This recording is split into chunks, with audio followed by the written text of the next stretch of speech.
Hello guys, this is our last lesson of the CSS, and after that we will complete our website, and you are ready to create your own website with your own hand. And you will start with the basic website because you start as a new beginner coder. So don't you push your heart for your work. After 5 or 70 websites you created, as a simple, go to the expert course to learn JavaScript and begin your real website and a real job to create a nice website.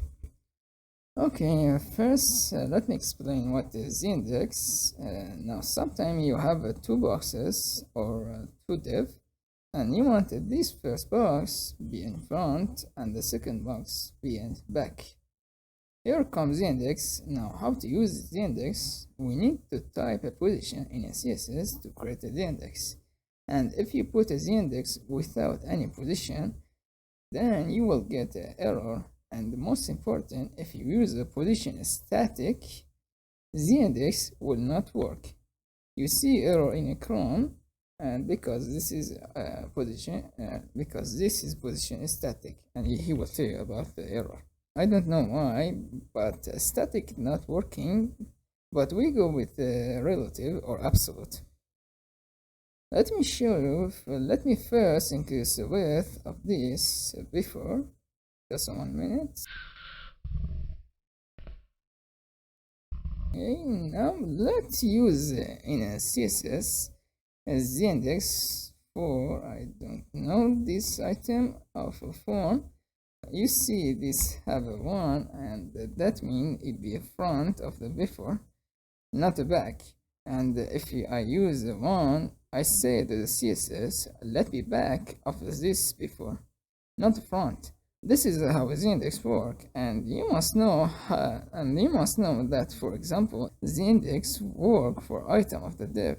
And if I use this before of the square, and you see this website, for example, to be a front, it could be error because these have another div that not include the first one. So if you got an error, remember that, because this is a different div, because this is a different div.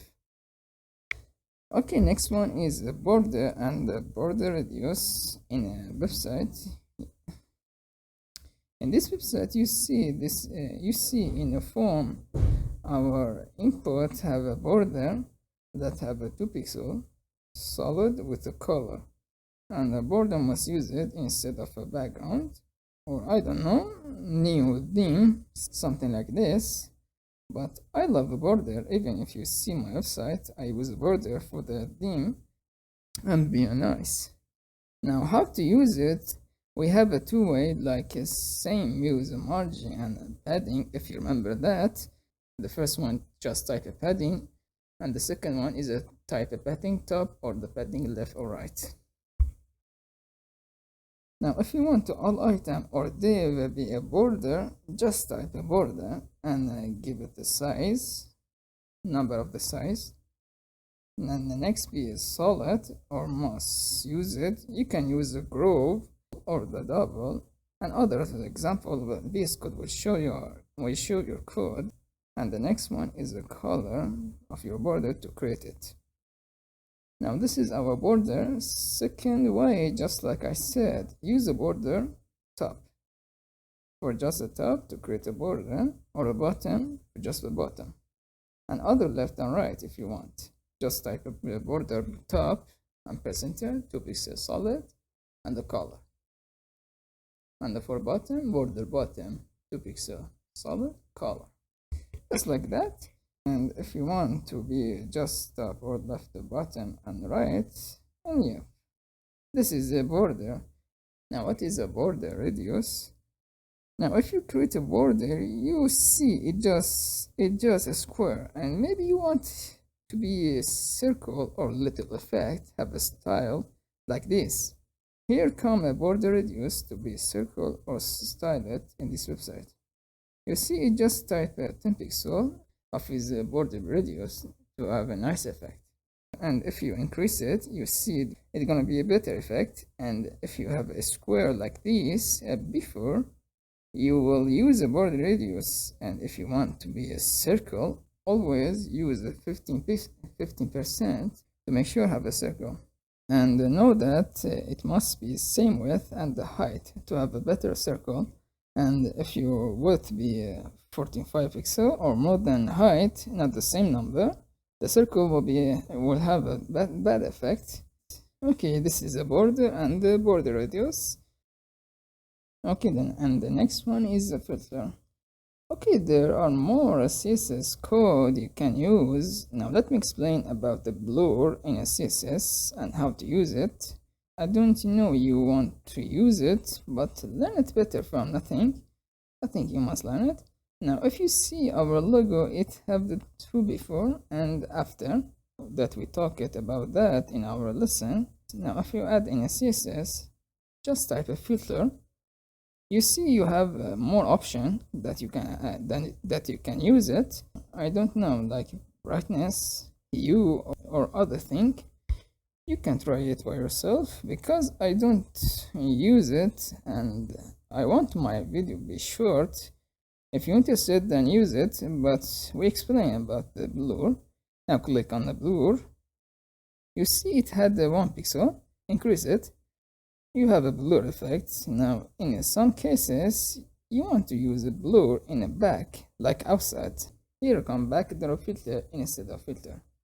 To have a blur in the back, not a front. Okay, this is a blur. Okay, let me show you the code. Backdrop filter, press enter. Now, like the same filter, we have the same option of the filter. Okay, this is a blur and you can use the hue or brightness, and other most interested one was the blur and the hue. I think you can use a hue like Photoshop to add the color nice background if you love it. I use it sometime, but yeah, not bad I think. And I teach a filter because I don't know if you want the someday you use it. Let's go to the next one. And the next one, which is opacity, which we use to hide the item or HTML code. For example, if you see this title, go to style of the CSS and type opacity. And now press enter. Now make it 0 to hide it. And now it hide it in our HTML code. You can use it in our animation and hover to get a nice effect of hiding or showing up with the opacity. And you must know that opacity just hide HTML code and never delete code. What I mean by that, we have the two style code to hide HTML code. One is the opacity and the second one is a display none. I will tell you about display none. Just wait for that. Okay, next one is the display none and display block and other that I didn't teach you from the first course. Okay, let me start with a display none. Now let's take example of this. You see HTML gives some style for it. As you can see, it display block and normally is a block for everything you create in HTML. Now if you put a display none, our div is gone. It's not like opacity because opacity just hide the div, but display none means you don't need this HTML code anymore. And it's gonna be deleted from the HTML.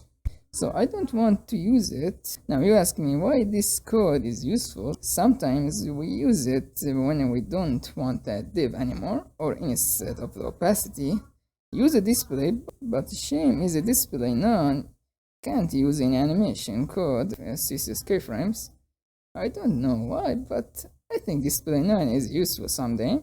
You will use it, trust me. Now about the display block, if you use it, the div will be auto in HTML. But some cases, if you use a JavaScript or animation or other thing, you can use a display none and display block. And I use it for JavaScript in my work. It always helped me to create a nice animation. Now we have other thing about the display, like display inline block. Now I don't know how to use it, and honestly guys, I never use it. It's very hard to me to use it, but it's easy to learn it. You can learn it from Skimbo website for learn display. They will help you more about that. but I don't want it, not useful to me. What I mean by hard to use, for example, I see they create a website with more than 5 or 7 div, and they use a display inline block. I love what they're creating, just like create a system, a simple code. So sorry if I didn't explain more about that, guys. But let's go to the next code. Okay, now do you remember the transform in our courses? I just explained about the translate and little skill, but let me explain more about that to make sure you can use it and create a better website. Okay, let's start with a skill. If you type a transform in CSS of the text, for example, you see option of the transform. I use a skill and increase it or decrease it. And now how this is useful? Well, if you use animation a lot, you will find you want something more in animation better. Here come transform. It's just like a After Effects when you create a video to have a nice effect. Trust me, you'll love it if you work with After Effects. You know what I mean by that. You can use a scale and give it a transition or give it a number to slow it, and you will get a perfect effect. Okay, the next one is a rotate, which we use it for a square or something background to get it better and nice. And as you can see, this square, I give it rotate for it. And here this result, you can set a nice number for it by click on this clock and move it. Just like this, just move it. And here we go, this is a rotate if you want to use it. And the next one is skew, and skew is useful too. Now if you type a transform and click on skew, you get into number to increase it. The first is this, you can increase it in clock, which is the skew X, and the next one is a skew Y, which some cases we use for nice background animation, and for game or I don't know, like other thing, you can use it. Trust me, you can use it. You'll love it if you use it so much. And the last one is a matrix. Now, if you click on a matrix, you get a 6 number. First one is a scale X, and the next one is a skew X, and the third one is a skew Y, if I'm not wrong, and the fourth one is a scale Y, and the 5 and the 6 is the translate X and the translate Y. Now, matrix is a whole transform. You can create it instead of using every single one. And I think it's not bad to use it, but I type every single one to make sure never get the fault of my job. Okay, now I want to tell you more about CSS code. For example, a stroke, how to use it instead using a border. I don't know how to animation it or get better than border. There are more and more CSS code you can use for your work, but I want this course to be simple. So this is the end of the course, guys. I hope you love our training of the CSS, and if you're interested in watching our video, watch our video for more learning. Okay, if you have any question, write in a comment below to answer it, and hope you see you in the next lesson. And the next lesson we start finishing our website. Then you're ready to create a website. Now let's go to the quiz.